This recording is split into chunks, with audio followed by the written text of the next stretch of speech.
পাট বাংলাদেশের সোনালী আঁশ এবং পাট ও পাটজাত দ্রব্য রপ্তানি করে বাংলাদেশ প্রতি বছর বিপুল পরিমাণ বৈদেশিক মুদ্রা অর্জন করে। পাট গাছের ছাল থেকে পাওয়া এই আঁশের রং প্রাকৃতিকভাবেই উজ্জ্বল সোনালী ও সুদৃশ্য।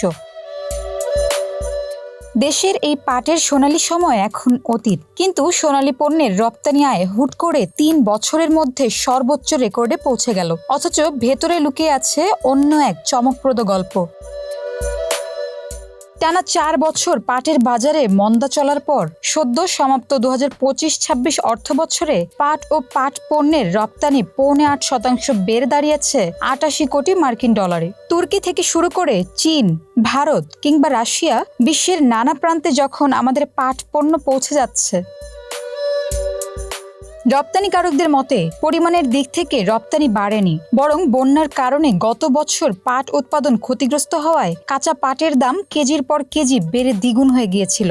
আগের বছর যেখানে প্রতি মণ পাট ৩,০০০ থেকে ৩,৫০০ টাকায় পাওয়া যেত, তা কিনতে হয়েছে ৫,৫০০ থেকে ৬,০০০ টাকায়। ফলস্বরূপ পণ্যের দাম বেশি থাকায় শুধু অর্থের হিসাবে রপ্তানি আয় ফুলে ফেপে উঠেছে। এর মধ্যে পাটের বস্তার রপ্তানি ৫% এবং সুতার রপ্তানি ১৮% বাড়লেও কাঁচা পাট ও বহুমুখী পাট পণ্যের রপ্তানি বেশ কিছুটা কমেছে।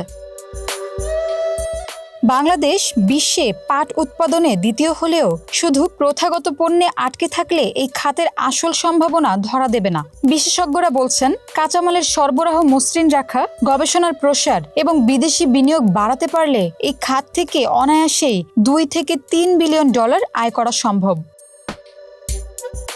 ঋতু শেখ, মানব কণ্ঠ।